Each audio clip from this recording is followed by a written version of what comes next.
Buenas noches con todos. Es un gusto contar con su presencia. El día de hoy vamos a tratar un tema importante para todos nosotros, como es el manejo de consultorios externos y cuál es la función de enfermería o del técnico de enfermería durante las exploraciones médicas. Voy a compartir la PPT y me dicen si hay algún inconveniente, por favor.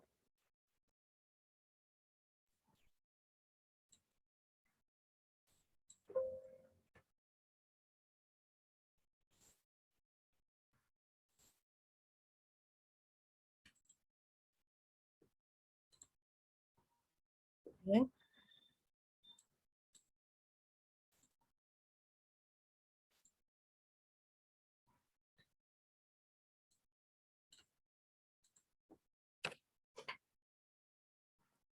El día de hoy vamos a tratar sobre la preparación de pacientes para exploración y tratamiento durante las exploraciones médicas. Quien les habla es la magíster Nuri Chumpitas Valdivia.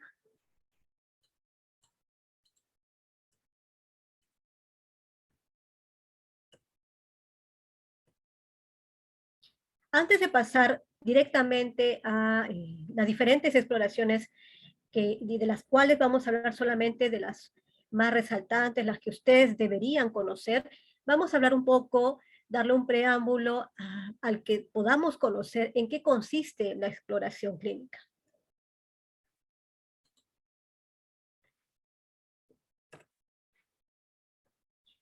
Razones por las que es llevada a cabo. ¿Cuáles son los motivos? ¿Cuál es el que tengamos en cuenta, el conocer cuál es la definición de estas exploraciones clínicas?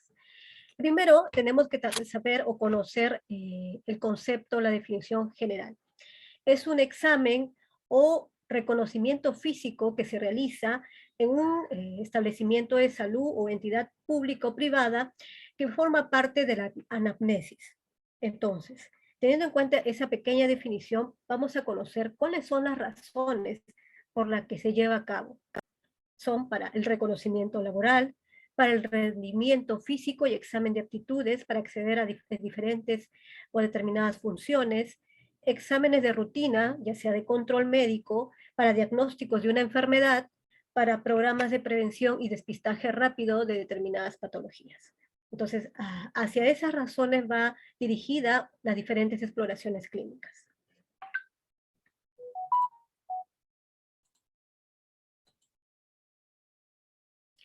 Pero tenemos que tener en cuenta lo siguiente para diferentes exploraciones clínicas que se puedan llevar a cabo. Cualquier exploración física provoca a la persona cierta ansiedad. Como bien sabemos, nosotros como profesionales tenemos que brindar esa confianza al paciente, darle esa privacidad, darle darle un entorno agradable para que él se sienta en confianza ante cierta exploración. El ambiente tiene que ser apropiado, de confidencialidad y sobre todo de autonomía. Tenemos que tener en cuenta esos aspectos cuando se realice una exploración clínica o una exploración física. También debemos cuidar la temperatura ambiental, debemos tener una medición constante de las constantes vitales, es decir, de las funciones vitales, porque al realizar una determinada exploración física, pues el profesional, ya sea enfermero o técnico, tiene que llevar a cabo ese control porque forma parte de sus funciones o actividades. Se tiene que llevar a cabo con la máxima delicadeza y teniendo en cuenta el pudor, como les decía, hay que tener mucho cuidado con su privacidad y prejuicios del paciente. Cada persona viene con una determinada cultura, tenemos que respetar también su nivel cultural, su idiosincrasia, tener mucho cuidado con que cada ser humano es autónomo y tenemos que cuidar justamente esos aspectos para evitar que esta persona se sienta de alguna manera incómoda durante la exploración clínica. Otros aspectos que son importantes considerar durante la exploración clínica es que debemos recibir y orientar al paciente. Como bien sabemos, el profesional de enfermería, de la mano con el técnico, debe realizar la orientación, se puede decir el pre y también va a haber un post. Cuando hablamos de un pre, antes del procedimiento, pues justamente antes de la exploración, tenemos que dar las indicaciones necesarias de acuerdo al protocolo, de acuerdo al procedimiento que se va a llevar a cabo con el paciente. Velar por su intimidad, ayudarle a adoptar la posición deseada por el médico. Más adelante vamos a ver, dependiendo de cada exploración clínica, cuál es la posición, cuál es la necesidad en que debemos tener al paciente para realizar esta. También hay que disponer del equipo e instrumentos necesarios. No salir de la habitación en lo que dure la exploración o el procedimiento médico. Asimismo, cuando finalice, ayudar al paciente a levantarse si es necesario vestirse. Como vemos en la imagen, si hablamos tenemos a un paciente adulto mayor, tenemos que brindarle ese apoyo para poder vestirse si es que en este procedimiento pues tuvo que ingresar solo y no pudo ingresar acompañado de un familiar.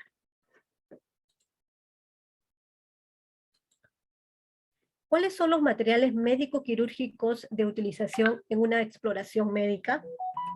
Si bien esto compete al médico, pero es bueno que nosotros como profesionales y ustedes también como técnicos lo conozcan, porque si no, cuando ustedes van a ser parte del equipo, porque somos un equipo multidisciplinario, ustedes tienen que conocer estos equipos y materiales para poder coadyuvar en las diferentes exploraciones.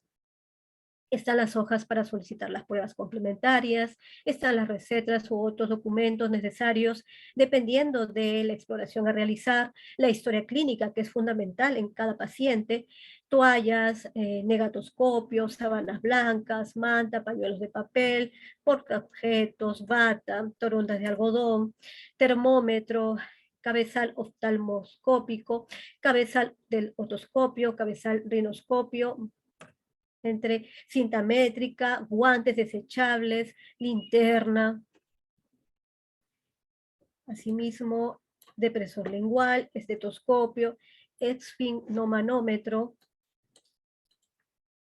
martillo de reflejo, recipientes y etiquetas para muestras, recipiente para material sucio, que ya sabemos que eso se deposita. Si tenemos un material contaminado, pues va en las bolsas rojas. Si tenemos un material que no es contaminado de papeles o residuos comunes, va en la bolsa negra, mesa de exploraciones, bueno, lubricantes hidrosolubles si fuese el caso, y gasas. Aquí vemos, por ejemplo, el estetoscopio, el tensiómetro, el termómetro digital. Más adelante también vamos a ver otros materiales o equipos que vamos a utilizar para nuestros pacientes para diferentes exploraciones médicas. Así también es bueno que tengamos en cuenta durante estas exploraciones que pueden ser específicas o generales. Cuando hablamos de exploraciones, como el nombre lo dice, exploraciones específicas o generales, se movió la máquina un momentito, por favor.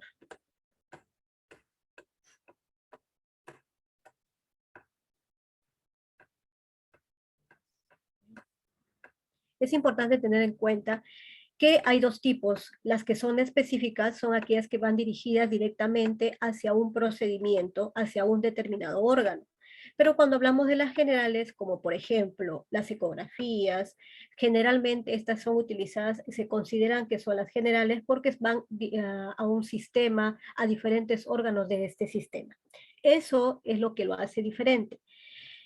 Por ejemplo, si tenemos, en el caso de que decimos que es un conjunto de maniobras encaminadas a la detección de signos y síntomas de la enfermedad, pero como le decía, algunas son genéricas y sistémicas, ¿ya? Son aquellas que van a ser dirigidas a un tipo de sintomatología, para aquellos pacientes o enfermos que tienen sintomatologías y para órganos que pueden ser de alguna manera de diferente forma. Por eso es que se le dice que puede ser una ecografía, una radiografía, cuando hablamos que son de manera muy general.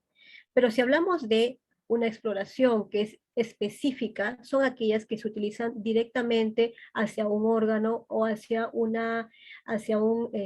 un determinado sistema. En este caso, por ejemplo, la espirometría. La espirometría es utilizada de manera específica para un sistema. En este caso, el sistema respiratorio. Esto no puede ser utilizado, por ejemplo, para hacer exámenes digestivos, hacer exploraciones digestivas, hacer exploraciones de otros tipos, como por ejemplo la ecografía, que es algo muy general. La ecografía puede ser utilizada como un ecocardiograma, puede ser utilizada también para otros sistemas, órganos de manera general. Entonces, eso es lo que también deberían ustedes diferenciar para tener en cuenta si hablamos de las exploraciones.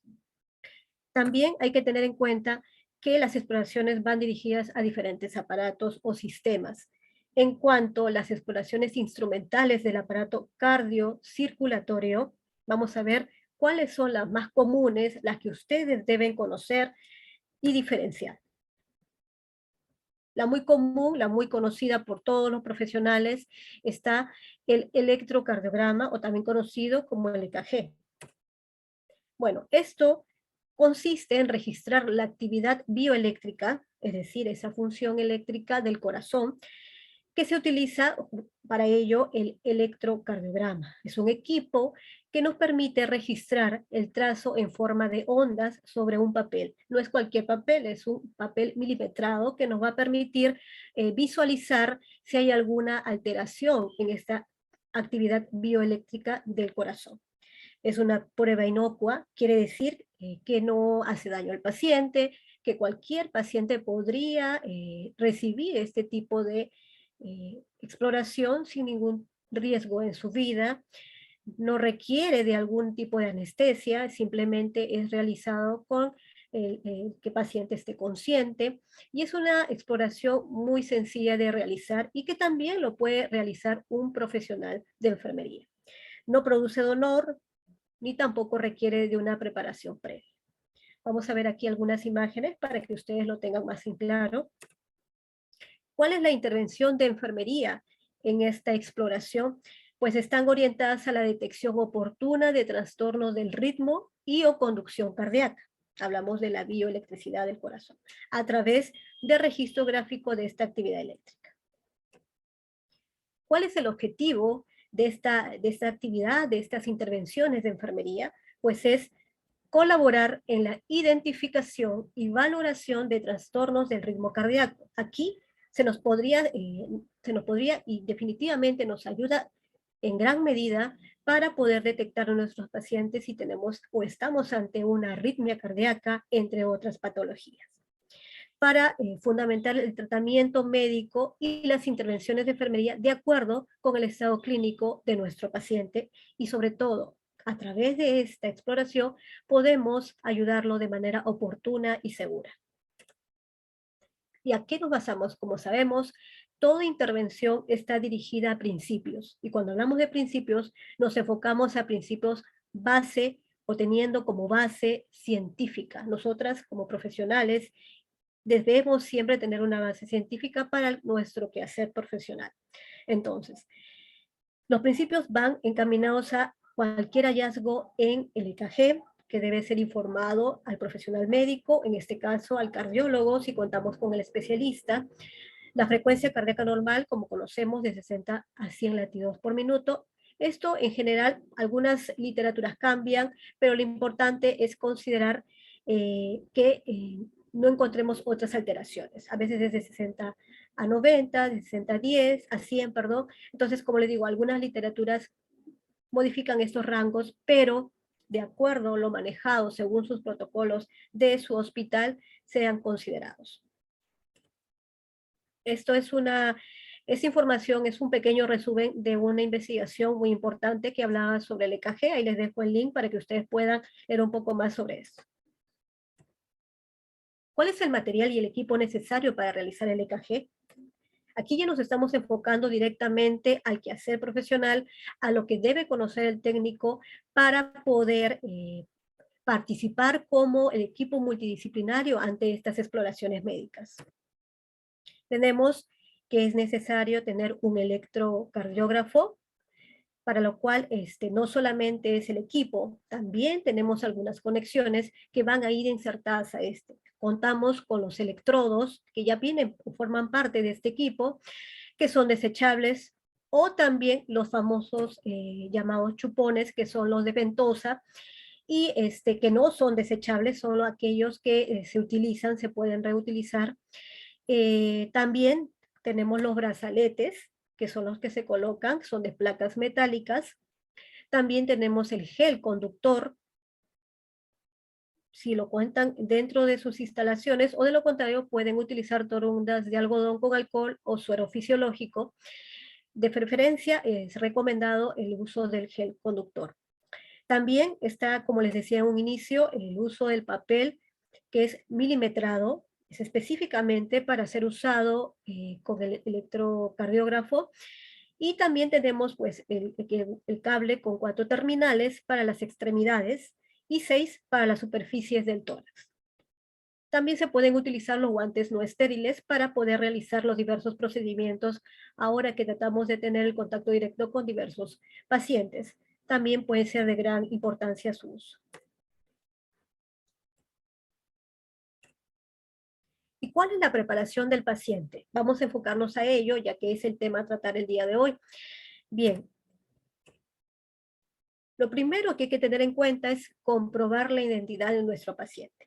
Saber si realmente él es el paciente para realizar el electrocardiograma, siempre y cuando, pues si hablamos ya de un consultorio externo que ha venido directamente, pues él ha venido con su programación de cita, una cita para el EKG, o de repente lo vamos a realizar a nivel hospitalario y tenemos que ir hacia a la cama donde se encuentra el paciente.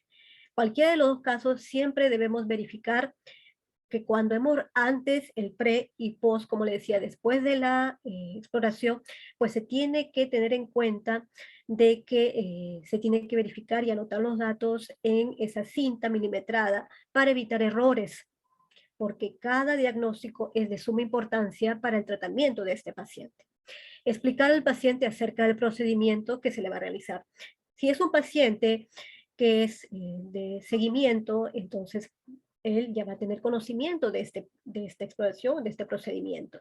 De lo contrario, pues debemos explicarle, porque un paciente es diferente a su estado emocional, su forma de actuar, puede estar muy nervioso, ansioso, y eso, de alguna manera, va a dificultar o va a estimular el resultado de ese EKG.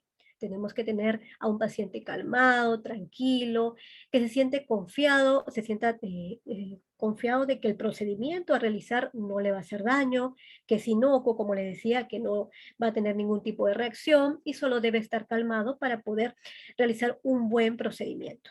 Escuchar al paciente, tal vez tiene alguna duda, pues escucharlo, no simplemente mecánicamente le ponemos todos los chupones y simplemente lo realizamos, sin haber explicado al paciente, sin tener el cuidado de haber escuchado sus dudas o consultas.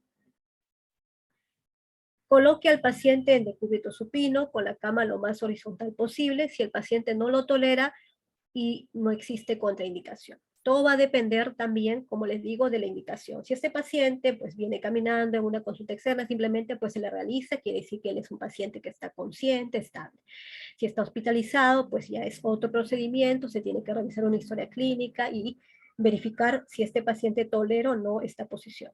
Solicitar al paciente el retiro de dispositivos. Eso es muy importante que ustedes también durante la orientación que le realicen al paciente, pues explicarle que no debe tener ningún material, algo que tenga contacto de alguna manera por ser de metal, es decir, pulseras, relojes, cadenas, entre otros, que puedan ocasionar esa interferencia. Verificar la ausencia de objetos que puedan causar, como le decía, informar la importancia de estar relajado. Eso hay que decirle al paciente porque es un procedimiento, es una exploración que se le va a realizar a un paciente, pero para lo cual necesitamos que él contribuya y esté calmado, sin moverse y sin hablar. También hay que tener en cuenta que es necesario reunir el material y el equipo necesario, pues tenemos que tener lo que hace un momento hemos visto en materiales y el equipo. No podemos simplemente tener al paciente y correr a traer algo, correr a traer el gel, correr a traer los chupones, todo debe estar preparado. No podemos tener expuesto a nuestro paciente ya sea mujer o hombre expuesto, porque para hacer este procedimiento, este tipo de exploración, pues tenemos que descubrir el tórax de nuestro paciente. Entonces no podemos tenerlo expuesto simplemente, y ahí no estamos cumpliendo con uno de nuestros principios de pues proveer de esa protección al paciente, de esa intimidad, y no simplemente no cumplir con esos principios que nos corresponde como profesionales. Lavarse las manos, como ya sabemos, ahora tan importante el lavado de manos con cada uno de nuestros pacientes. Descubrir las regiones del cuerpo, pues sí, si tenemos que descubrir sobre todo pues el tórax, brazos y piernas. No necesariamente hay una porción de la pierna que se tiene que, ahora lo vamos a ver con la imagen, que se tiene que descubrir. Generalmente lo que se tiene que tener totalmente descubierto pues es el tórax y los brazos, para que sea más fácil realizar esta exploración. También tenemos que valorar el estado de la piel, tan importante. Aquí vamos a ver también claramente el estado de la piel. Si hay restos de lociones o cremas corporales, pues esto no nos va a permitir hacer una buena exploración. Debemos secar la zona. Si hay exceso de vello, debemos también pues recortarlo con la autorización del paciente. Colocar los brazaletes. Bien, los brazaletes son estos de aquí, los que ustedes pueden ver de colores. Es el negro, el rojo, el verde y el amarillo. Se les llama así porque esos van a ser colocados, como ven aquí, colocación de brazaletes en las 4 extremidades. Como podemos ver, en la parte derecha está el rojo, en la izquierda está el amarillo. En esos colores, inclusive, la mayoría de brazaletes pues vienen con esas iniciales, RA, LA, RL, LL. Entonces son más fácil de ubicar, más fácil de, ya la costumbre muchas veces hace que un profesional pueda reconocer y hacerlo con mayor rapidez y de manera más exacta. Entonces, pero ustedes con estos conocimientos van a poder ya enriquecer justamente las dudas que ustedes puedan tener. Entonces, esta es la forma en que van a colocar los brazaletes. Aquí les puse también otro ejemplo porque, como les mencionaba, a veces puede suceder el caso que tenemos un pacientito que él presenta, bueno, tiene uno de los miembros que no está presente, ya sea por un accidente, bueno, entonces solamente de repente en el miembro inferior tiene un muñón, o en los dos miembros inferiores. Entonces, en esos casos, por ejemplo, en vez de colocarlo en la parte baja de la pierna, van a ser colocados justamente, como les pongo así en la flechita, en los muñones, muy proximales a los muñones donde ha sido cortado el miembro. Esos son casos excepcionales, pero pueden suceder y también debemos tenerlo en cuenta. Entonces, bueno, ya hemos hablado de los brazaletes. También colocar las perillas, que se llaman así, diferentes términos, pero generalmente se le conocen como los electrodos, adhesivos o también los chupones, en la región torácica, en la zona que corresponde. Bien, entonces aquí, por ejemplo, tenemos la forma como se debe colocar. Ustedes tienen ahí una guía. Aquí, por ejemplo, la B1, cada una de ellas tiene estas iniciales. En el cuarto espacio intercostal derecho, línea paraesternal derecha. La B2 en el cuarto espacio intercostal izquierdo, línea paraesternal izquierda. La B3 es en el espacio entre B2 y B4. La B3, la B4, quinto espacio intercostal izquierdo, línea media clavicular. Como sabemos, la clavícula está a la altura por debajo del cuello.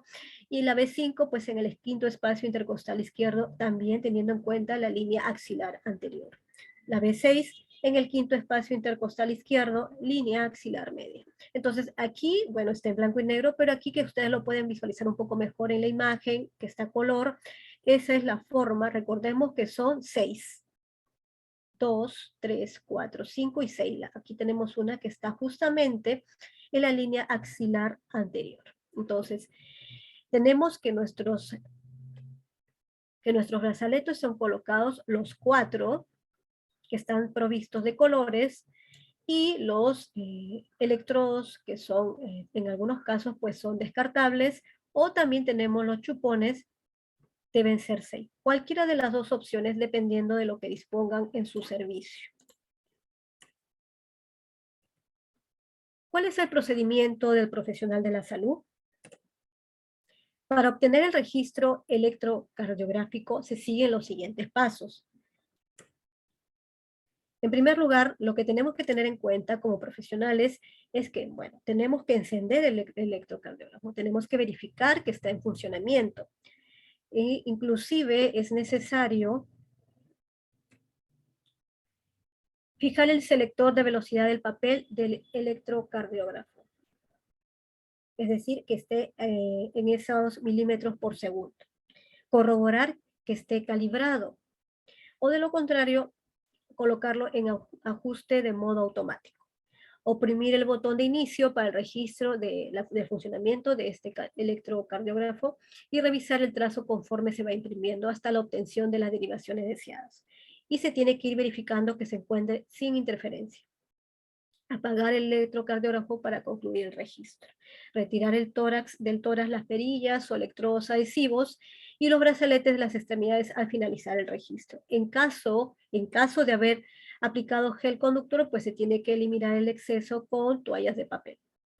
Aquí no estoy hablando específicamente pues de las derivaciones, cómo se está dando, de lo que ustedes van a notar en esta cinta milimetrada, porque aquí básicamente, como dice el tema a tratar, estamos hablando del procedimiento. Entonces, generalmente esto lo realiza un profesional de enfermería.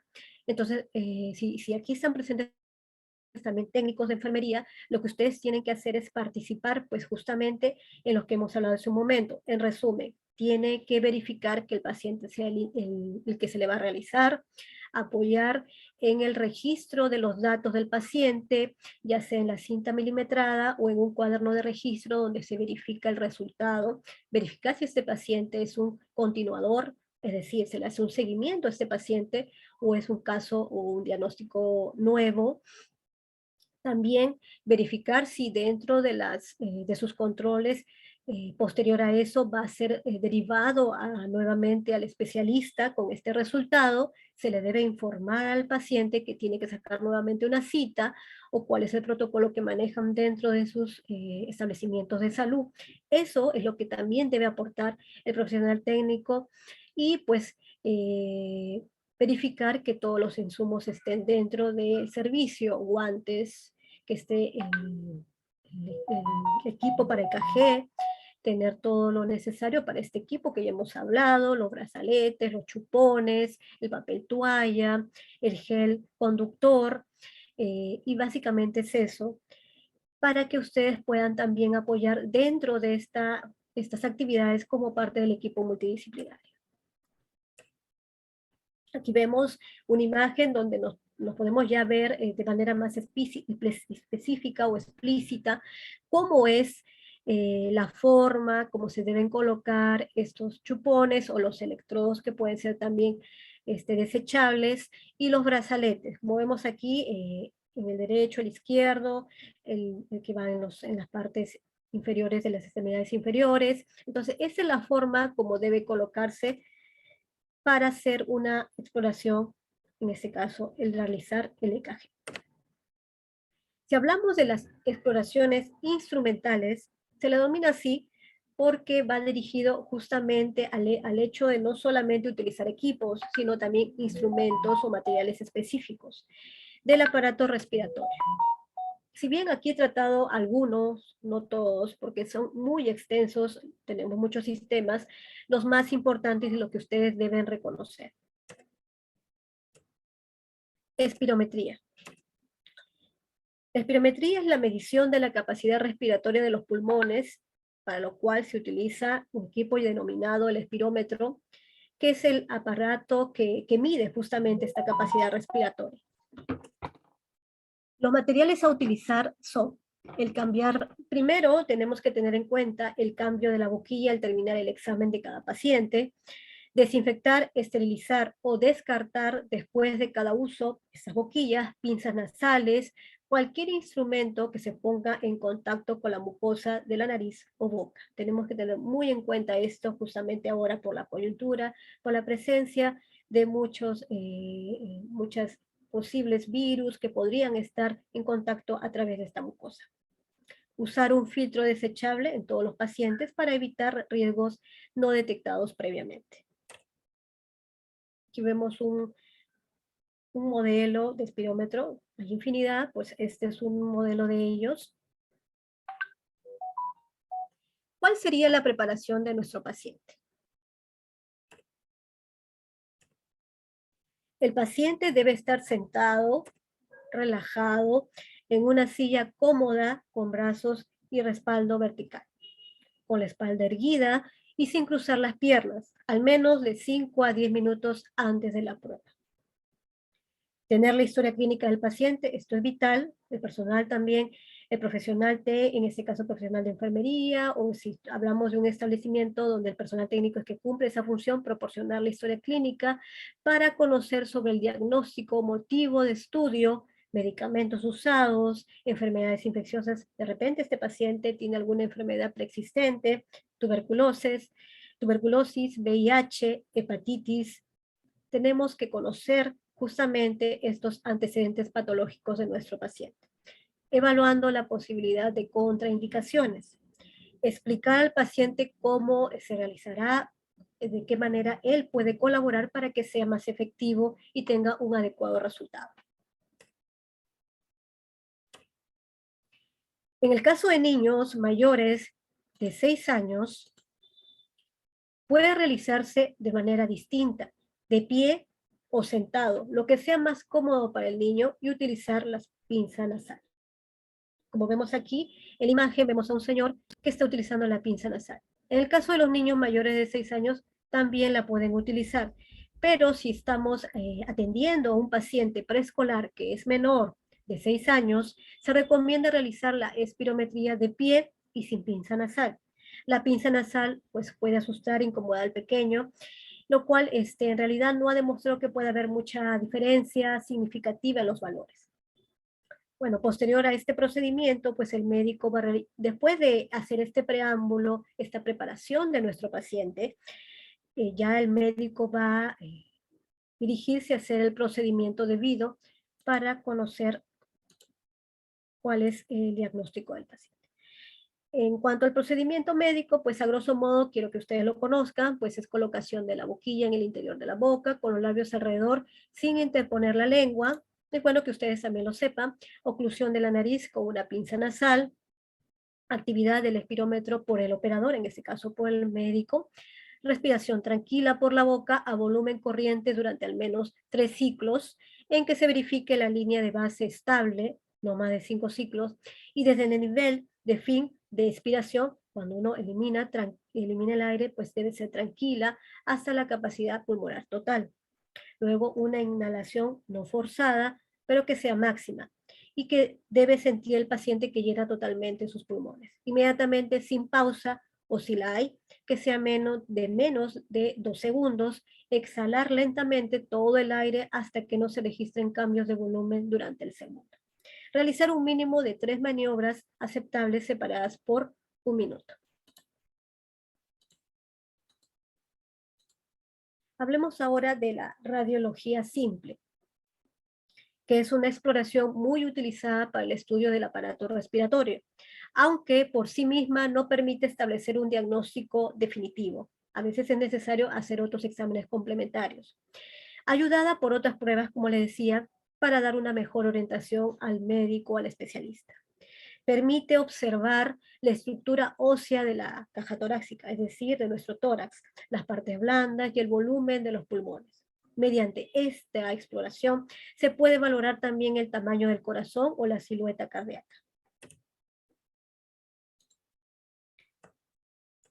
Aquí vemos una imagen, pues la radiografía muy común llamada de rayos X, que son un tipo de radiación electromagnética representada en la zona del espectro electromagnético entre los rayos gamma y la luz ultravioleta, que fue descubierta hace muchos años, como ven ahí en la diapositiva.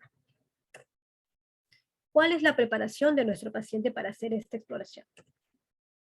La recepción del paciente supone el inicio del proceso de obtención de la imagen diagnóstica. Con frecuencia es el primer contacto que tiene el paciente y en este caso el técnico. Muchas veces lo realiza un técnico justamente especializado en esta área, pero el médico es el que realiza directamente el diagnóstico. Una vez el paciente que se encuentra en la sala de exploración y se ha verificado la identidad del paciente, que eso es lo principal, y la prueba que se va a realizar. Una vez realizado el punto anterior, pues este procederá a explicar al paciente la prueba que se va a ejecutar. Y en caso de ser una prueba unilateral, pues se comprobará la lateralidad en la región que se estudiará. Es decir, de repente necesitamos ver un caso de esguince, pues tenemos que no solamente ver la parte del tobillo de forma frontal, sino tenemos que conocer la lateralidad, cómo está la parte lateral de este pie. Entonces, dependiendo de ello, podemos hablar de este caso. Ofrecer un servicio en el que se respete la dignidad e intimidad del paciente, como siempre, sin discriminación sexual, cultural, religiosa o de cualquier otra índole. El diagnóstico de la prueba radiológica es competencia del médico radiólogo. Aquí vemos el servicio, el área de radiología. Aquí está muy específica la imagen, como ustedes pueden ver. Aquí es donde se puede ejecutar este tipo de exploraciones. Para realizar el procedimiento radiográfico, la región a estudiar debe estar, y si es posible, descubierta sin complementos radiópacos. Es decir, pues no debemos, este paciente no debe tener pulseras, relojes, medallas, anillos, algún material que sea de metal que podría entorpecer justamente esta prueba radiológica. Aquí vemos los diferentes estudios radiográficos y dependiendo de hecho cómo se va a hacer la solicitud al paciente, qué tipo de radiografía. Si tenemos extremidades inferiores y superiores y la región distal, pues se realizará, pues, se solicitará al paciente la región que va a ser a radiografiar desnuda, pues, sin complementos, pulseras o anillos, no debe contar con ello. Si tenemos una región torácica, pues tiene también que estar el paciente desnudo de cintura hacia arriba, sin complementos en el cuello, pedir al paciente que se cubra con una bata de exploración. Siempre cuidar la intimidad de nuestro paciente. Si es una región abdominal, explorar, pues el paciente en ropa interior, sin complementos o adornos, por ejemplo, si algunos jóvenes utilizan el piercing, y pedir al paciente que se cubra con la bata. Si fuese en el cráneo o cervical de nuestro cuello, la región que se va a radiografiar sin complementos o adornos. En el caso de las mujeres se recomienda además sin brasier o sujetador, también conocido así.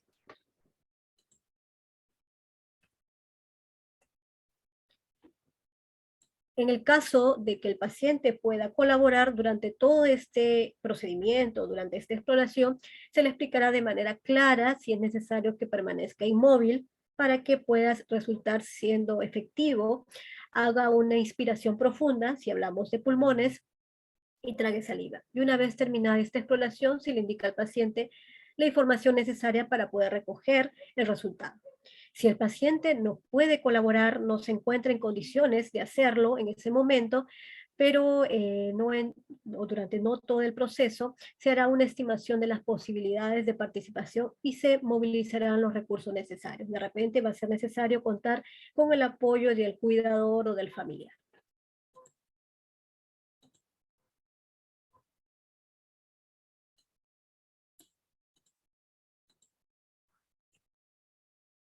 Algo importante que debemos considerar es que si el paciente es pediátrico, hablamos de un niño, puede dar variaciones o varias situaciones. Podemos tener ahí en cuenta muchas situaciones distintas. Generalmente a partir de los 10 años los niños tienen autonomía y son capaces de vestirse solos y comprenden las instrucciones, por lo que podrían pasar solos, pero es recomendable que siempre acudan con un familiar, al menos no en el momento al menos en el cuarto, porque siempre dentro del servicio de radiología hay un espacio para poder colocarse la bata, para cuidar, porque estamos ante un menor de edad.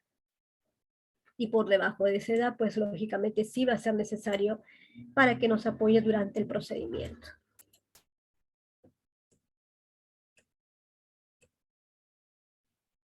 Si nos enfocamos en las exploraciones instrumentales del aparato digestivo, esto va a ser dirigido pues hacia algunos, los más resaltantes, como les decía, no vamos a tratar todos.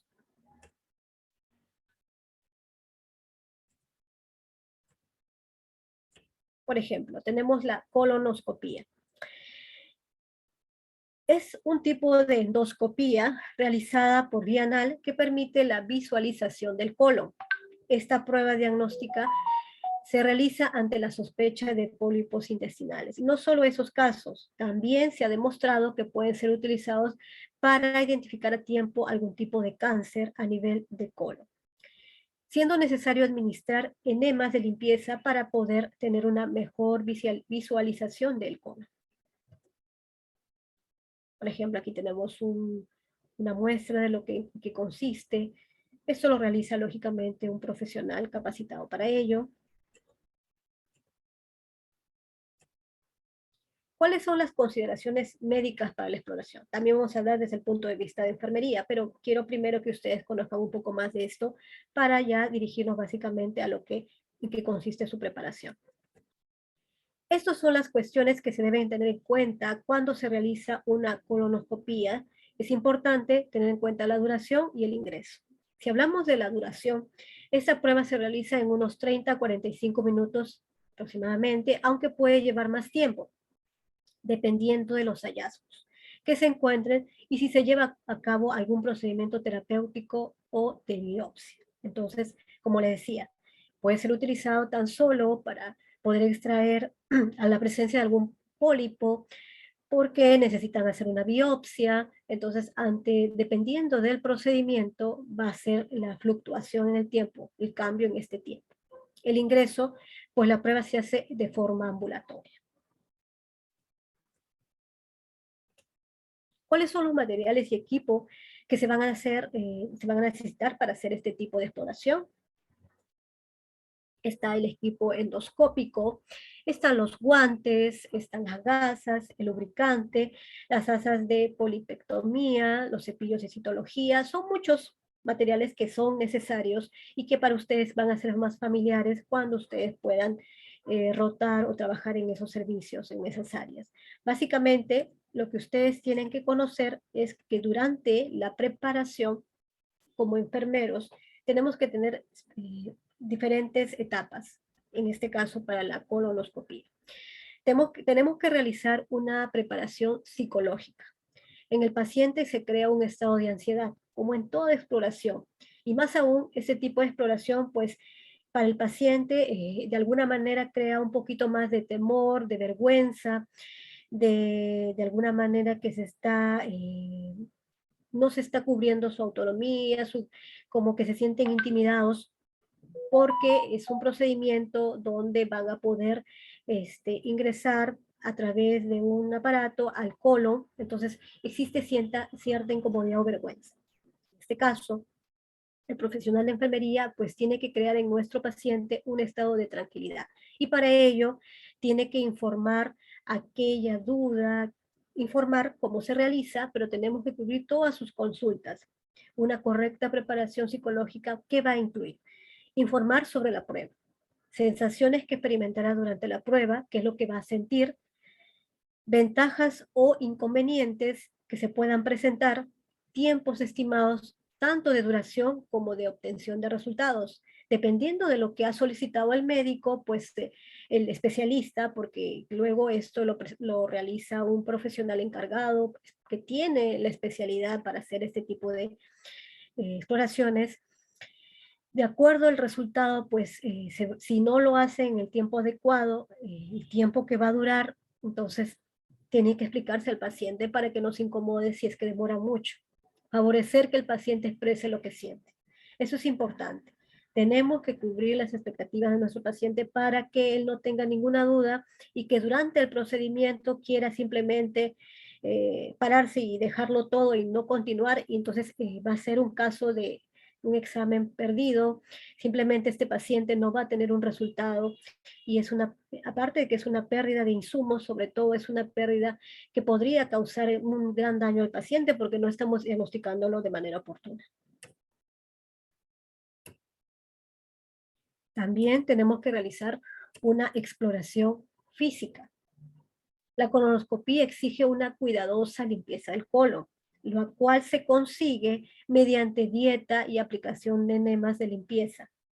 El profesional de enfermería debe asegurarse de que se cumplan con todos los pasos necesarios para que el colon se visualice correctamente durante esta prueba. En un apartado, en una investigación, encontré ese párrafo donde dice que es necesario, la pregunta dice, ¿es necesario ir acompañado? Se suele administrar un sedante para que el paciente permanezca tranquilo durante esta prueba, por lo que es recomendable que acompañe a alguien para llevarlo luego a casa. Claro, para la colonoscopía se administra un sedante, pero no es un sedante que lo va, simplemente no lo va a tener consciente. Solamente es un sedante que no va a permitir que de alguna manera esté tranquilo para que pueda aceptar esto, pero de manera consciente él va a poder de alguna manera sentir lo que se está realizando. Los medicamentos para realizar la prueba necesita, pues en este caso, básicamente la colonoscopía requiere fundamentalmente de que se limpie el colon durante 1 o 2 días antes de la exploración. Si no, prácticamente la exploración es ineficaz, porque si hay restos fecales dentro de este colon, simplemente la exploración va a ser inefectiva, no va a tener un buen resultado y podemos tener presencia de pólipos y no se visualiza. Se darán instrucciones para hacerlo por medio de laxantes para su administración, ya sea vía oral o por medio de enemas. La dieta que debe seguir durante este periodo depende del tipo de laxante que le suministre. En general, se recomienda una dieta pobre en residuos, es decir, no debe ser grasosa, tampoco no debe ser muy alto en fibra, porque si no, pues va a ocasionar que el estómago esté muy suelto. Por ello debe comer verduras, papas ni frituras. Ajá. No debe comer, como les digo, ¿ves? Esos alimentos tienen mucha fibra, tampoco pues las frituras que tienen mucha grasa. Desde 48 horas antes de esta exploración. Desde la noche anterior, solo puede tomar líquidos, líquidos de preferencia, líquidos claros, no hablamos de gaseosas, no hablamos de cafés, no hablamos de jugo de naranja, no, esos no. Si desean tomar, podrían, según la literatura, tomar líquidos blancos, o sea, agua pura, inclusive hasta agua de manzana, esos líquidos. Y simplemente si no pueden hacer su agua de manzana, pues líquidos claros. Estas instrucciones pueden cambiar, pues a veces se recomienda seguir una dieta líquida desde las 24 horas antes de la prueba. Claro, va a depender. Las instrucciones son realizadas por el especialista. Por lo tanto, el enfermero, el profesional que está apoyando al especialista, en este caso si es el personal técnico, pues tiene que dar las orientaciones necesarias para que se realice una adecuada exploración.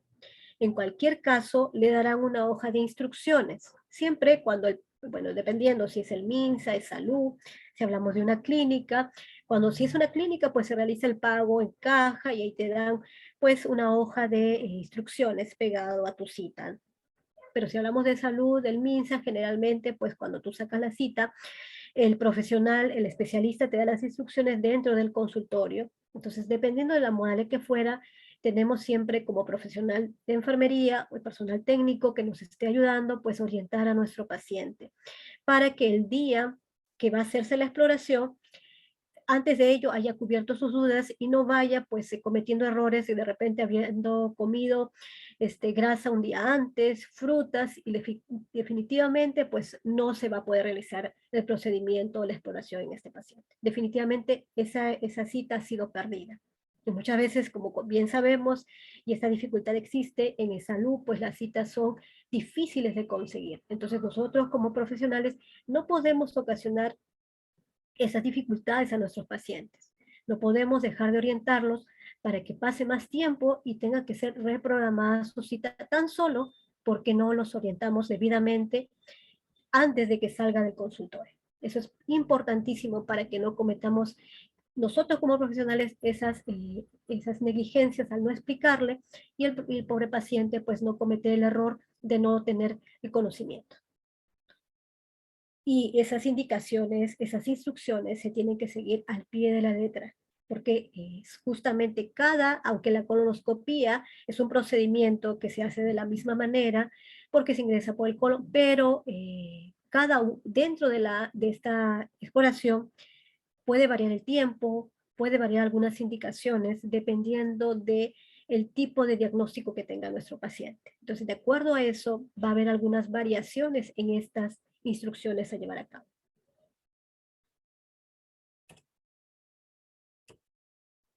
Ideas claves que tenemos que tener en consideración, que tenemos que recordar.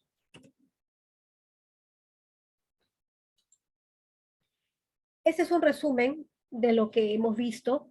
La preparación del paciente para la exploración resulta esencial y garantiza la calidad del procedimiento que realiza el médico u otro especialista, siendo necesario comprobar la identidad del paciente y ofrecerle un ambiente agradable, de privacidad y de seguridad. Tener muy en cuenta eso. Cada vez que realicemos una exploración médica, ya sea que en algunas el profesional de enfermería puede hacerlo, en otras lo hace el especialista, dependiendo de cuál fuese.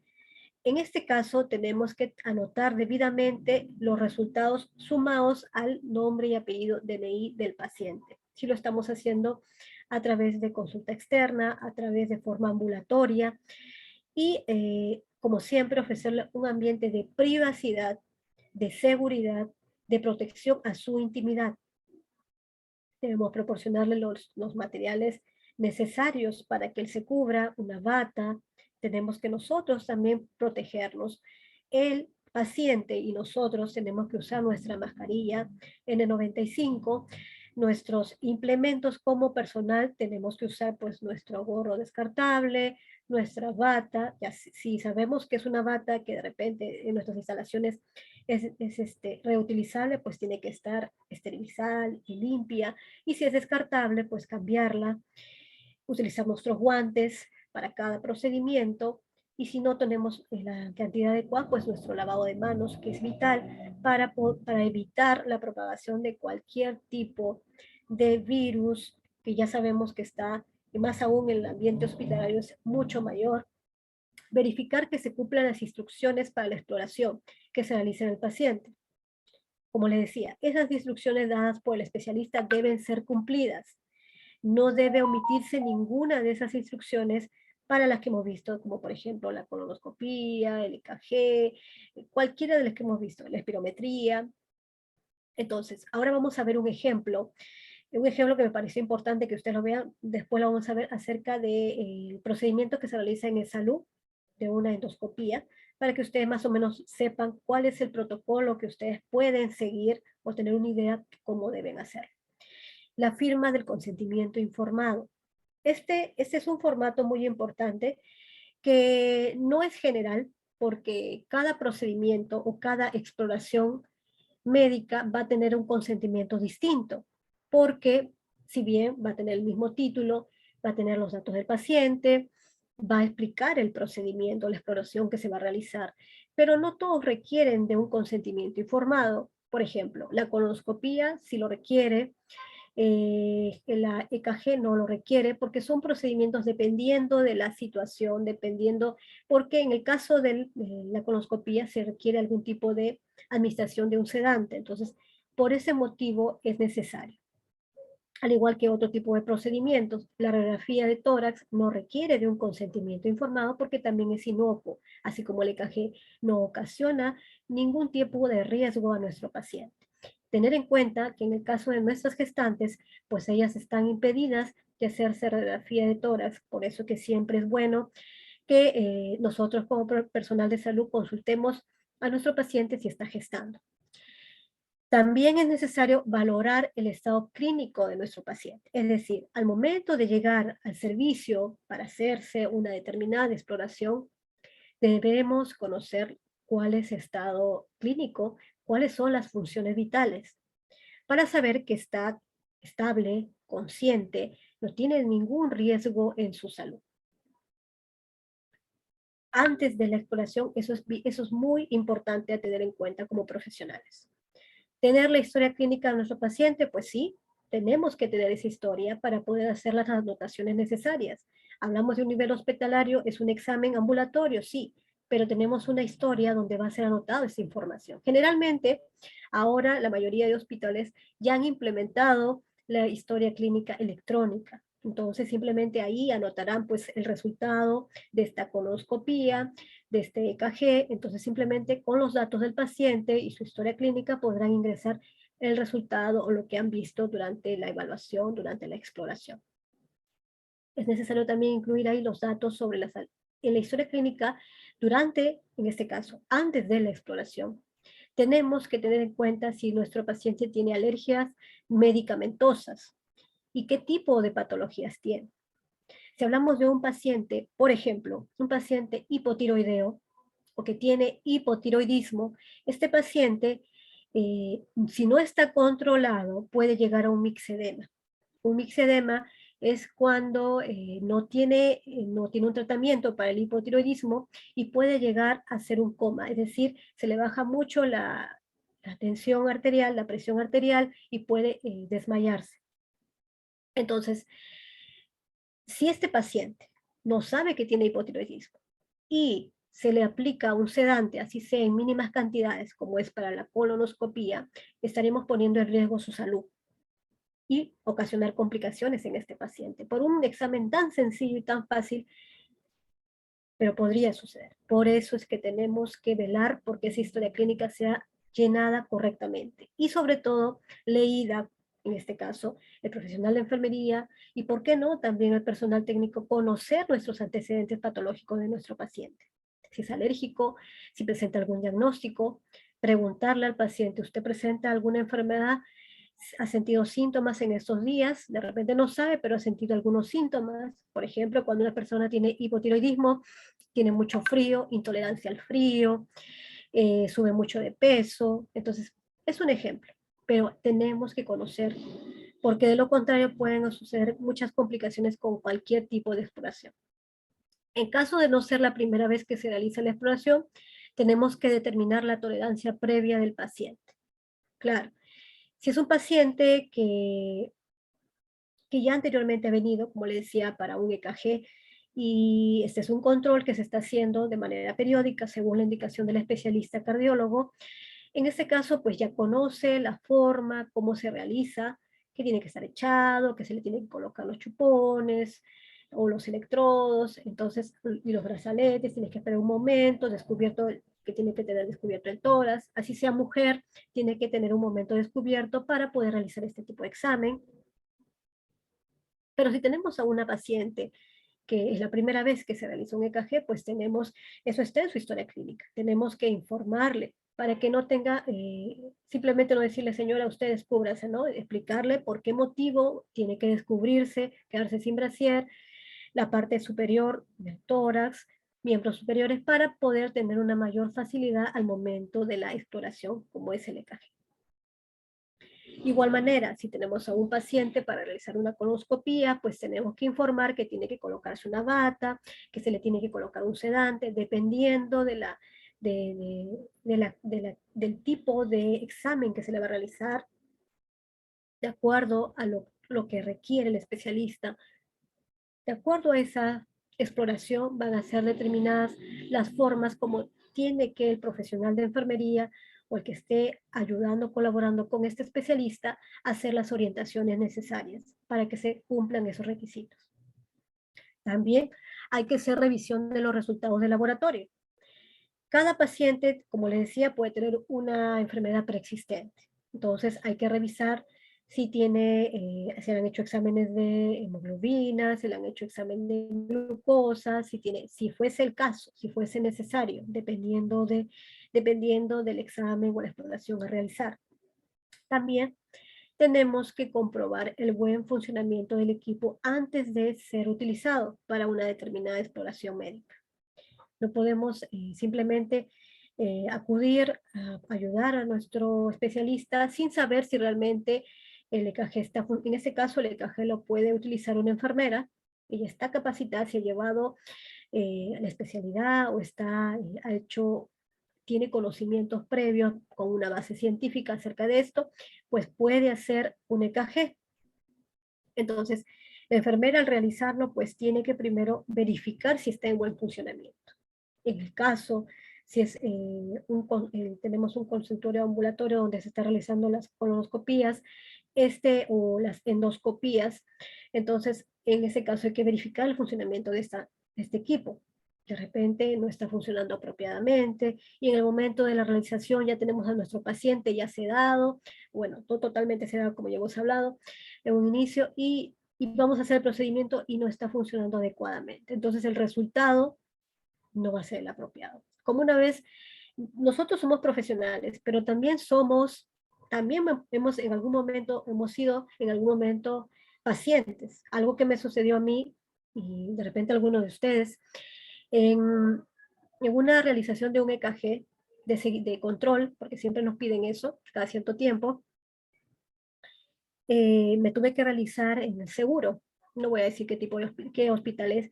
Y había una cola, tenía que esperar mi cita, ya tenía mi cita. Y en ese momento, pues el electrocardiógrafo se había malogrado. Tuvimos que esperar más de 40 minutos porque tuvieron que llamar al personal, bueno, que se encarga de eso, de las instalaciones, de los equipos, y demoraron porque no llegaba y felizmente se dieron cuenta, porque imagínense que hubiera sucedido en el momento que estaban atendiendo a un paciente. Entonces hubiera sido una demora, el paciente echado, descubierto, con los chupones, y en ese momento no se puede leer en el papel milimetrado ningún tipo de resultado del EKG. Entonces hubiera sido una gran incomodidad para los pacientes, lógicamente porque o el resultado hubiera sido equivocado. Entonces, eso tiene que ser siempre antes del inicio de la exploración, tiene que verificarse que el equipo esté operativo y esté adecuado para ser utilizado.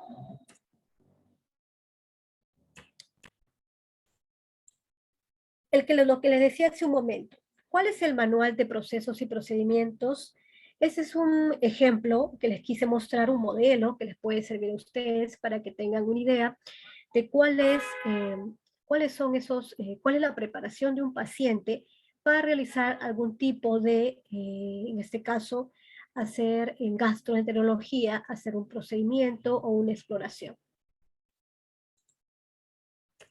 Esto es realizado en un establecimiento de salud. Es una ficha técnica, pero aquí menciona específicamente, dentro de sus acápites, también menciona pues lo que se debe hacer la preparación. El procedimiento se llama endoscopía terapéutica. El objetivo es ejecutar un tratamiento endoscópico en o a través del aparato de la pared del tracto gastrointestinal. El alcance, pues aquí menciona pues la cita que tiene el paciente y el procedimiento, en este caso el fin es el procedimiento realizado en el paciente. Recita de control u hospitalización, dependiendo del caso. Aquí tenemos un paciente adulto, dice acá, pues tiene su cita para hacer este procedimiento, lo que generalmente funciona o se realiza en los diversos hospitales. En este caso, la descripción de la actividad. Si tenemos en cuenta la lista de actividades, un documento es entregado al personal responsable de la sala del procedimiento. El paciente llega 30 minutos antes de su cita, lo que generalmente siempre se coloca entre los requisitos para hacer estas exploraciones. Ubica la sala de procedimiento médico a la que se va, bueno, en este caso está ubicada en este lugar, X. El paciente se identifica con su DNI y espera ser llamado por la enfermera. Cuando es llamado el paciente, es llevado a la sala de preparación, lo que estamos viendo el día de hoy. En este caso, paciente o familiar, la salida es paciente adulto atendido, destinatario, bueno, en este caso ya fue atendido. Pero lo que vamos a ver ahora, más hacia abajo, como dice aquí. En el número 2, en la lista de actividades, la número 2 nos indica la revisión de lista de chequeo. Todo procedimiento de enfermería cuenta con una lista de chequeo de acuerdo a la exploración a realizar. Por ejemplo, en este caso, este modelo que lo ha establecido en su manual, este establecimiento de salud, nos especifica que el primero fue el documento que es entregado por el paciente. Posteriormente nos habla de la revisión de la lista de chequeo.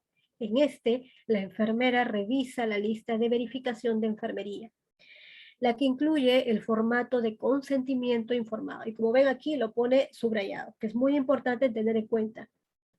Debidamente llenado y firmado por el paciente. Eso es básico para realizar cualquier tipo de exploración. Y en este caso, pues vamos a ver el que sigue. Otra de las considerados dentro de la lista de actividades. Verificación de equipos, materiales y medicinas. Aquí lo está manejando de esta manera. Ellos los ponen en este orden. Enfermera de sala de procedimientos realiza la verificación de los equipos de videoendoscopía. Luego de ello,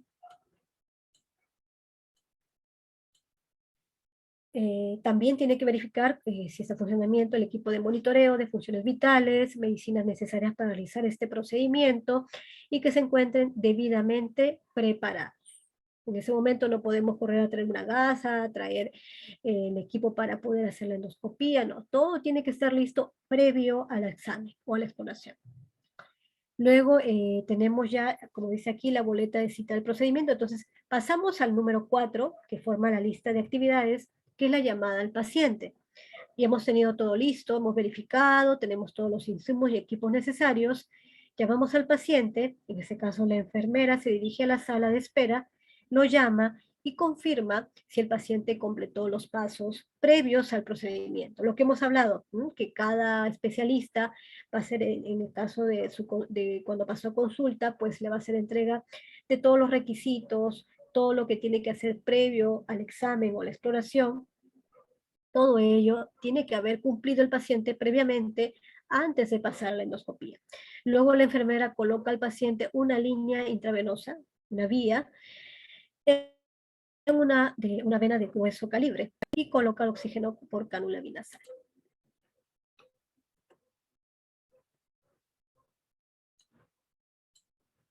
Posterior a eso, se va a realizar el monitoreo, que consiste en que la enfermera monitoriza las funciones vitales del paciente.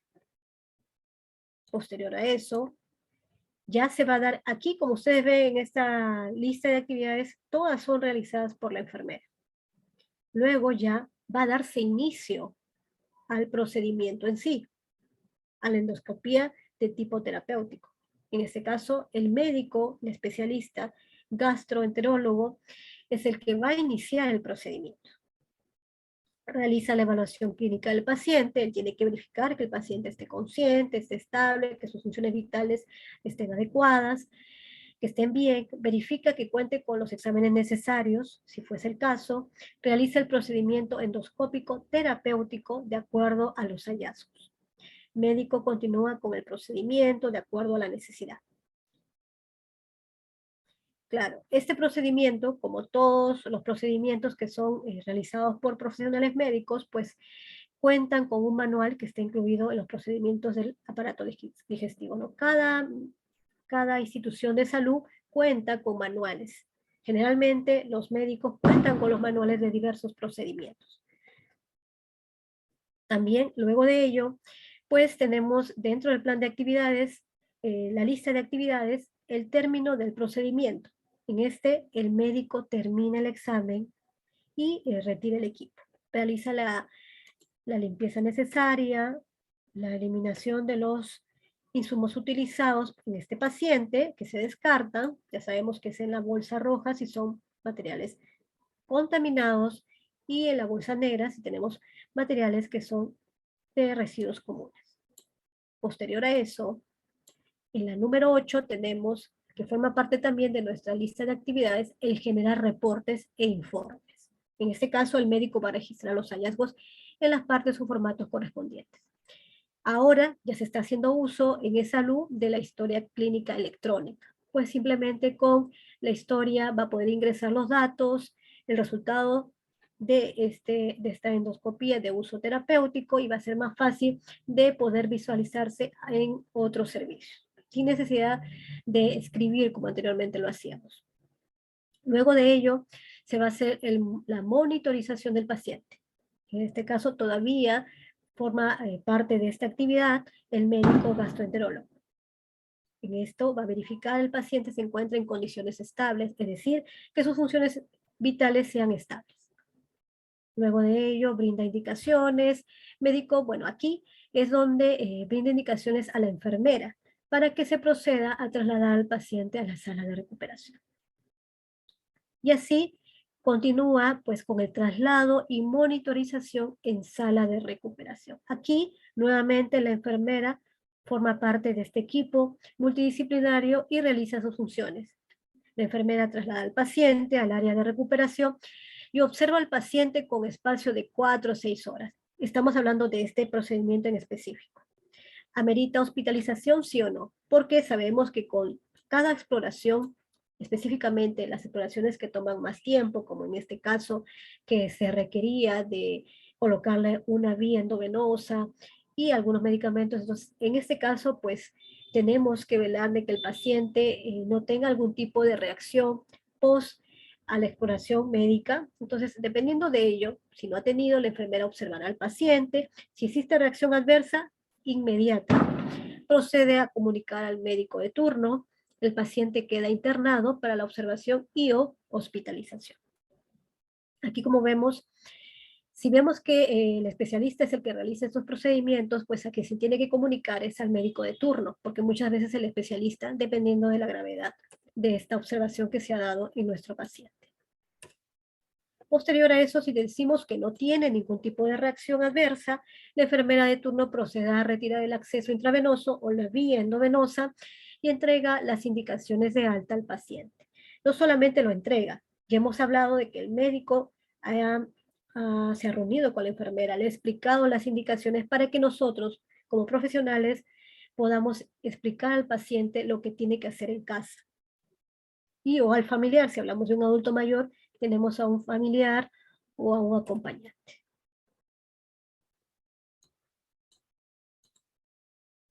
Luego de ello, bueno, hablamos de que se retira la vía endovenosa, se retira la sala siguiente, y cuando exista, luego de ello, hemos tenido en cuenta las instrucciones que nos dijo el médico, que nosotros vamos a brindar a nuestros pacientes. Instrucciones, recomendaciones del médico de turno y debe retornar a su cita de control.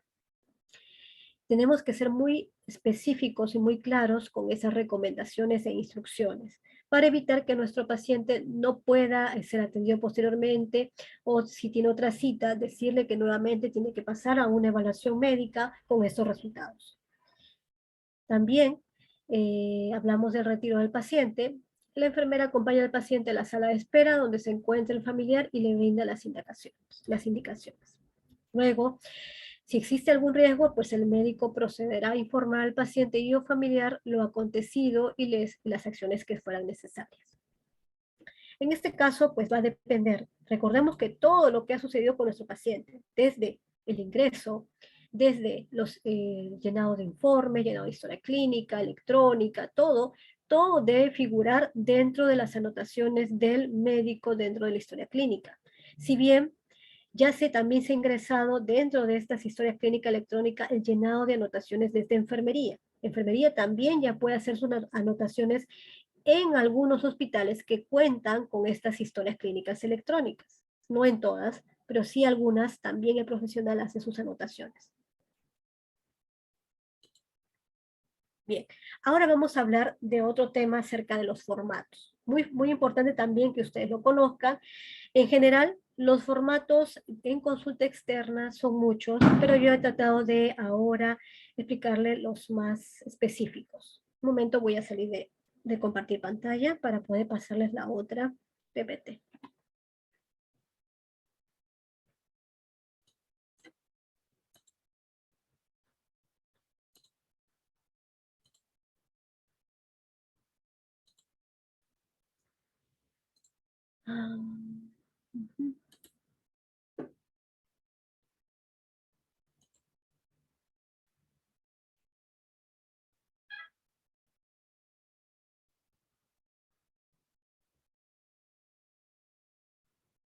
Antes de pasar a lo que es, antes de pasar a lo que es específicamente a los formatos, quería darles conocer este pequeño resumen acerca de los protocolos de enfermería dentro de la preparación de nuestro paciente, que no lo hemos visto durante las PPT, sino que simplemente lo hemos visto como un protocolo hecho por un hospital.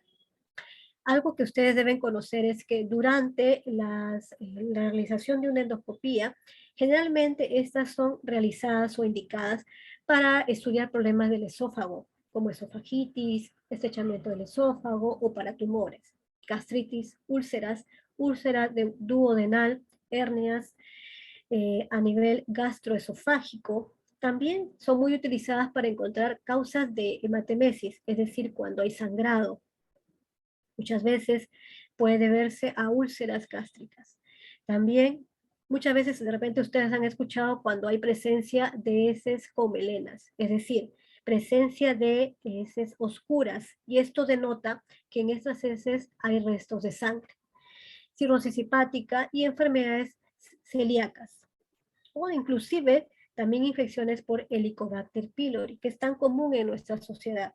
Muchas veces el consumo de alimentos sucios o contaminados pueden hacernos propensos a contraer este tipo de infecciones de Helicobacter pylori. Esas son en cuanto a indicaciones diagnósticas.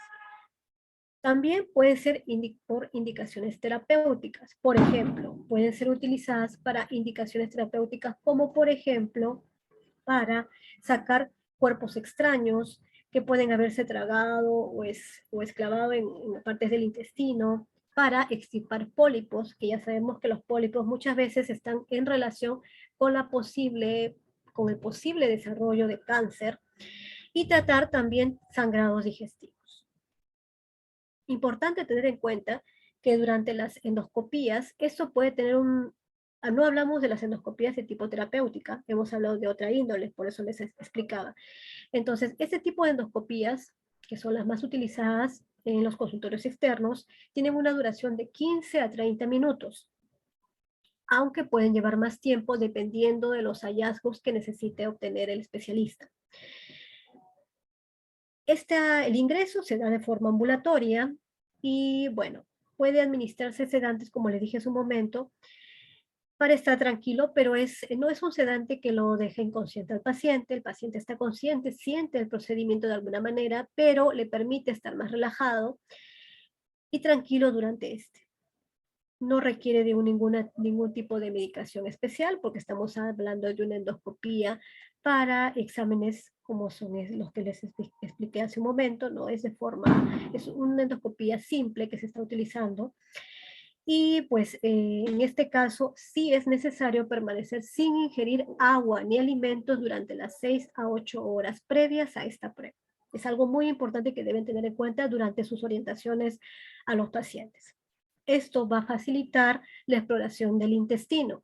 Además, que disminuye la posibilidad de vomitar con el consiguiente riesgo de que el vómito entre por vía respiratoria. Tengamos muy en cuenta que si un paciente está con la endoscopía, que es una sonda una especial, no es cualquier tipo de sonda, entonces al momento de ingresar, si este paciente vomita, podríamos ocasionar una aspiración de ese vómito y podría dirigirse hacia vías respiratorias. Por eso es que es muy importante que nuestro paciente no haya ingerido ni alimentos ni agua por lo menos de 6 a 8 horas previas a la prueba, o en este caso a esta exploración. En el caso de que sea necesario hacer una endoscopía urgente, ya sea principalmente esto se da cuando hay hemorragias digestivas, porque a veces sucede, ¿no? Hay pacientes que muchas veces acuden porque tienen úlceras digestivas y acuden porque están con hemorragias profusas, entonces ese es un caso de una endoscopía urgente, ¿ya? La ropa a utilizar puede llevar ropa que sea conveniente, que sea para fácil acceso, documentos que sean necesarios, lo que ya hemos visto, ¿no? Hemos visto que son necesarios la historia clínica, formatos, todo lo que siempre se utiliza en general, también son utilizados para este tipo de exploraciones. En general tenemos que tener en cuenta la realización de esta prueba en ocasiones como por ejemplo en aquellas madres que están gestando, siempre y cuando pues, porque vamos a necesitar algún tipo de, en algunos casos, de sedación, entonces por ese motivo no se debe realizar. Bien, vamos a pasar ahora a los formatos. Era algo muy cortito que quería simplemente conversarlo con ustedes porque hemos visto la parte de endoscopía, pero desde el aspecto de un protocolo realizado en un hospital, pero estos son ya nociones más generales. Ahora sí les voy a compartir la... Aquí está. Bien.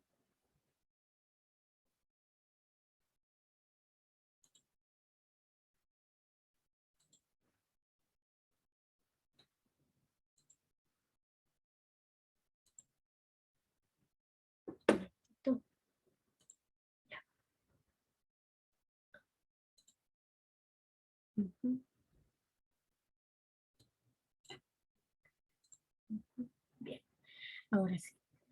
Vamos a ver ahora lo que les decía hace un momento.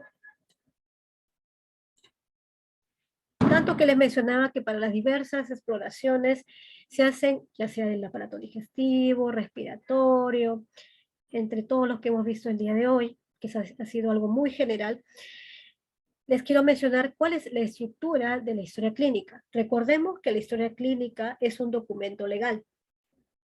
Quiere decir que en este todos los profesionales, ya sean médicos, enfermeras, todos aquellos que tengan contacto con los pacientes y que realicen un procedimiento o una exploración, tienen que escribirlo, digitalizarlo, si es que tenemos una historia clínica electrónica, porque cada uno de estos diagnósticos, procedimientos, tratamientos, deben figurar porque son un punto de seguimiento del paciente. No podemos olvidar, omitir ningún dato, por ejemplo, si el paciente sufre de alergias, si el paciente está con algún tipo de tratamiento médico, si un paciente, por ejemplo, está con algún tratamiento en específico, no puede realizarse algún procedimiento médico porque podría contraindicar. Si tenemos a una paciente que está gestando, no podría realizarse una radiografía. Si tenemos de repente un paciente que está con anticoagulantes, no podría realizarse algún procedimiento como una colonoscopía, a menos que esté controlado y sea bajo prescripción médica. Entonces, existen indicaciones que se tienen que tomar en cuenta de acuerdo al antecedentes patológicos o del paciente, ¿no? Antecedentes que este paciente tiene preexistentes. Si hablamos de la historia clínica, hablamos de una estructura. Cada historia clínica tiene una estructura básica.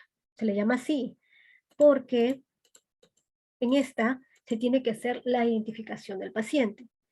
Contiene los datos de identificación única del paciente o usuario de salud.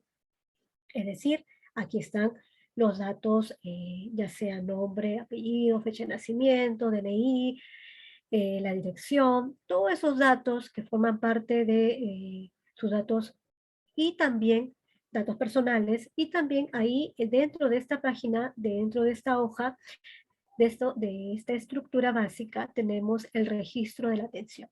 Bien, aquí en esta sección de la historia clínica se encuentra el registro de la atención de salud que se brinda al paciente o usuario de la salud.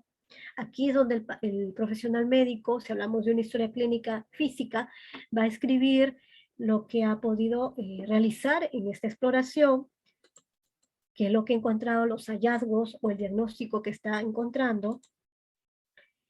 Y si tenemos un paciente que de repente le han hecho una biopsia, si estamos ante la presencia, tenemos que ver cuál es el resultado de esta biopsia también, está pendiente porque pasa al especialista patólogo, entonces aún está pendiente saber cuál es el resultado.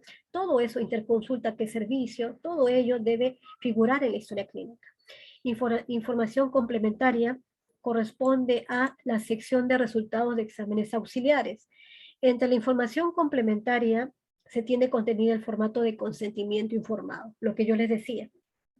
Hoja de referencia y contrarreferencia que ustedes también tienen que conocer, documentación de seguro y otra que se considere pertinente. Si hablamos de un paciente que tiene seguro integral de salud, si tiene salud, pues va a ser diferentes formatos. Si hablamos de formatos de consulta externa, en el primer nivel de atención, con población asignada, se usan formatos por ciclos de vida. Bien, Entonces, el listado de problemas y plan de atención integral, este es el que va a estar integrado dentro de esta historia clínica. Va a estar incluidos también los datos de filiación y antecedentes, también el seguimiento de factores de riesgo y la hoja de consulta. Como dice aquí en rojo, recordar que los formatos de consulta externa no constan de una sola hoja, son varias hojas incluidas. Por ejemplo, en la número 1 tenemos el listado de problemas y plan de atención integral. Este es el formato que les decía que ustedes como personal técnico deben conocer porque muchos de ustedes van a hacer sus actividades en el área de admisión y dentro de la consulta externa también van a tener que tener conocimiento y manejo de este tipo de formatos. Formato de atención integral, en este caso de adolescente, es un ejemplo, porque cuando es de adulto dice acá formato de atención integral de adulto, y cuando es de adulto mayor, pues dice formato de atención integral adulto mayor. Solamente varía en ese concepto y en el color. En el niño es de color verde, en la adolescente es de color azul, en la gestante y en el adulto, que es lo mismo, va a ser de color negro, ¿no? Eso es un plomo, el plomo y negro. Es lo único que varía. Y bueno, en su cabezado que va a variar dependiendo al servicio que va a pasar. Si tenemos que es, en este caso, para un adolescente, vamos a colocar, después de haber hecho la apertura de la historia clínica, va a hacer la lista de problemas, ¿ya? Problemas crónicos, observación, el plan de atención integral que está dentro de la historia clínica, dentro del listado de problemas y plan de atención que lo realiza el médico o el profesional que está atendiendo a este paciente. Luego vamos a ver la identificación del paciente, que son aquí los datos de filiación y antecedentes. Como les decía hace un momento, pues aquí van a ser, a ver, voy a ampliar un poco más, creo que no se ve. Acá, ajá. Se ve, por ejemplo, aquí vemos que está la identificación del paciente, el apellido y nombre, el sexo, vamos a ampliarlo un poco más. Aquí, aquí, ya. Va a ser antecedentes personales del paciente, antecedentes familiares, tenemos también los antecedentes psicosociales, la salud reproductiva, sexual y reproductiva, porque estamos hablando de, en este caso, de un adolescente, va a variar. Ya les dije hace un momento que simplemente el encabezado y el color de la historia es lo que va a hacer que identifiquemos qué tipo de formato es o qué tipo de historia clínica es la que se está utilizando para un determinado paciente. Todo esto, la parte del encabezado, lo que les estoy mostrando con la flechita, es llenado por el personal que está en admisión o el que está bueno, en atención, en admisión, pero que va a ser contacto directo con la consulta externa. Entonces, esto va a ser llenado por el personal de admisión. Lógicamente, los antecedentes personales también pueden ser llenados por los pacientes, por los personal técnico, familiares. Algunos datos son llenados por el personal técnico previamente capacitado, teniendo conocimiento de todos ellos. Luego de ello, vamos a ver la parte de seguimiento de los factores de riesgo. En este caso, si es adolescente, adulto, mujer, varón o adulto mayor. Este también está dentro de la historia clínica, un formato de atención integral. En ese caso, seguimos con el ejemplo de adolescente.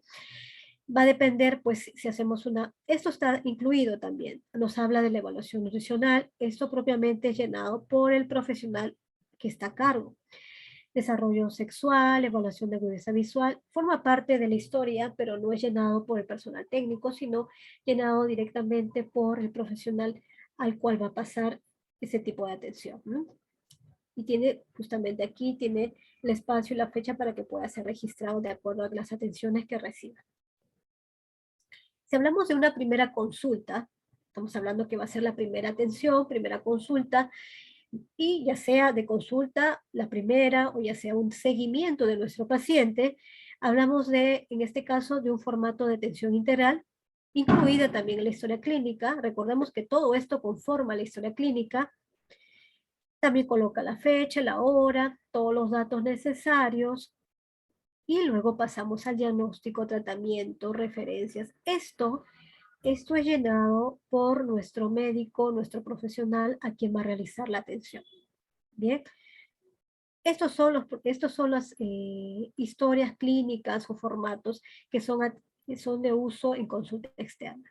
Lo que quería también resaltarles es que dentro de estos formatos de atención o para hacerle la apertura de historia clínica, que es el básicamente utilizado en consulta externa, hay también otros que son utilizados para determinadas exploraciones. La que básicamente es empleada es el consentimiento informado. Como le dije en un inicio, va a depender del procedimiento de exploración, en donde van a ahí especificar los requisitos para hacer este tipo de examen, donde se informa en qué consiste el procedimiento y pues pone firma en el paciente que va a realizarse.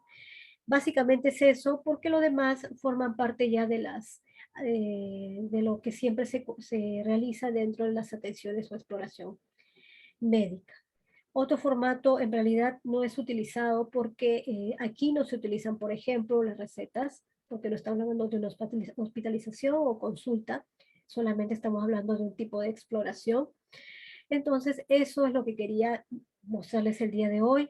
Aparte, es importante, y les recalco, que durante cualquier tipo de exploración médica tenemos que tener en cuenta que el profesional tiene que estar debidamente capacitado, porque al ingresar a una área de consulta externa, a un área donde se realiza atenciones de tipo ambulatoria, tiene que conocer cuáles son los pre y los post que le decía. Es decir, qué es lo que se va a realizar antes para la preparación de nuestro paciente, qué es lo que se va a realizar después de esta atención, después de la exploración, cuáles son las recomendaciones e inclusive debería realizarse por cada uno de estos consultorios ambulatorios, debe realizarse una pequeño impresos donde diga específicamente cuál es la preparación, cuáles las recomendaciones para que simplemente entreguemos a nuestros pacientes y sea más específico y evitar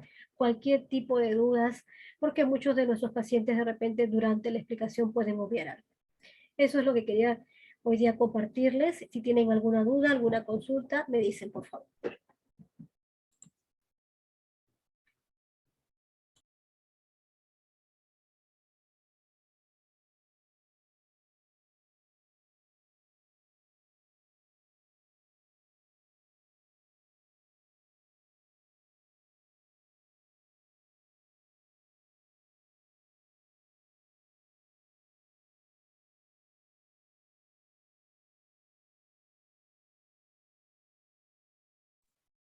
¿Alguna duda, alguna consulta? ¿Algo que no les haya quedado claro, por favor?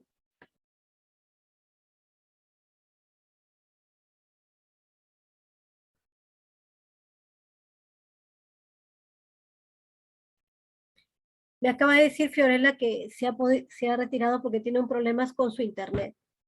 Ha tenido una falla en su internet. Bien, lo que les quería informar, si tienen alguna duda, no tengan temor. Por favor, cubran sus dudas para poder conversarlo desde aquí. Voy a ver alguno de los chats, no sé si ahí hay alguna duda, alguna preguntita, algo que no les haya quedado claro acerca de las exploraciones. Díganme, no tengan temor, escríbanlo por el chat, o de lo contrario, prendan sus micrófonos y podemos conversar.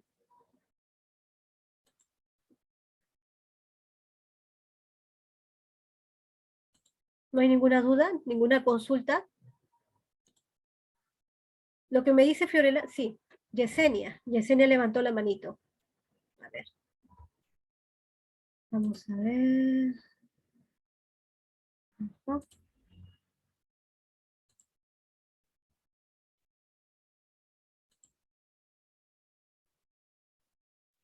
¿Puedes prender tu micrófono? Creo que me han dejado con los micrófonos de ustedes apagados. Escríbelo, Yesenia, aquí, por favor, en el chat, si tienes alguna duda para poder cubrirla. Yo te leo aquí en el chat.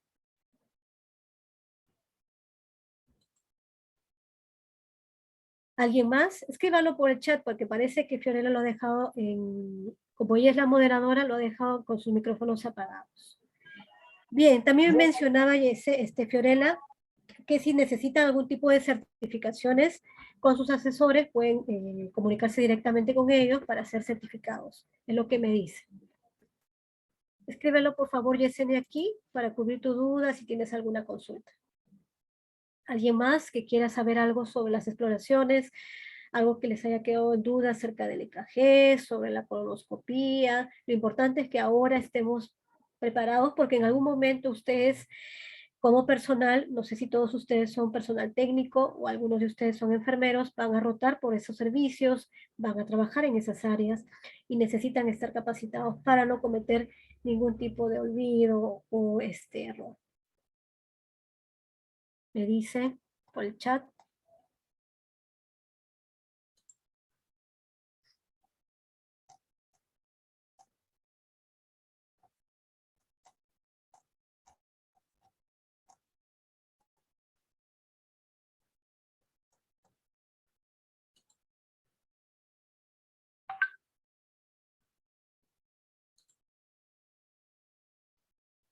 Bien, creo que no hay ninguna duda, no hay ninguna consulta.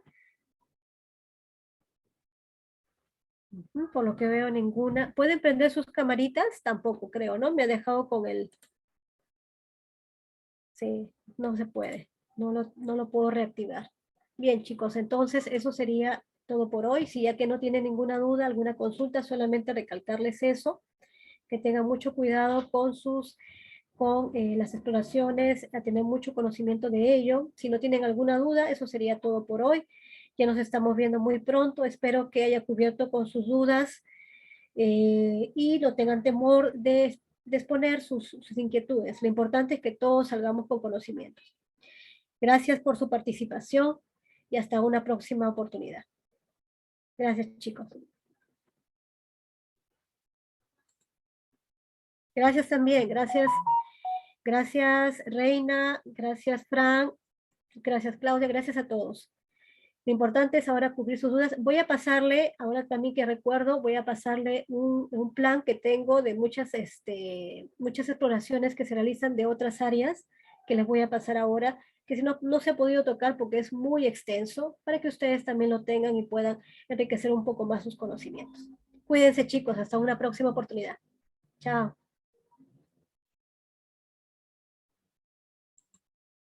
Sí, claro, les voy a enviar el PPT, no se preocupen, les voy a enviar. Cuídense, hasta luego.